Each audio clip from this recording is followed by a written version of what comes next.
اللہ سے اچھی امید۔ بسم اللہ الرحمن الرحیم۔ السلام علیکم۔ جابر بن عبداللہ انصاری سے روایت ہے کہ آپ ارشاد فرماتے ہیں کہ حضور صلی اللہ علیہ وآلہ وسلم نے ارشاد فرمایا کہ تم میں سے کوئی شخص اس دنیا سے اس حالت میں رخصت نہ ہو مگر یہ کہ وہ اپنے رب سے حسن ظن رکھتا ہو۔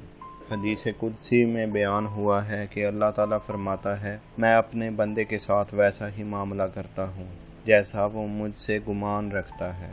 میں اس کے ساتھ ہوتا ہوں جب وہ مجھے یاد کرتا ہے۔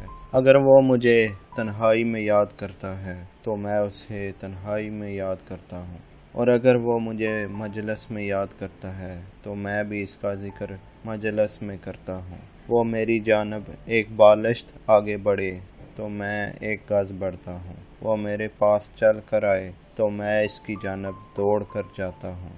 سبحان اللہ العظیم۔ اس ویڈیو سے ہمیں معلوم ہوتا ہے کہ اللہ سے ہمیشہ اچھے کی امید رکھنی چاہیے، کیونکہ شیطان انسان کے دلوں میں مایوسی پھیلاتا ہے۔ اگر آپ کو ہماری ویڈیو پسند آئے تو چینل کو سبسکرائب اور پیج کو فالو ضرور کریں۔ شکریہ۔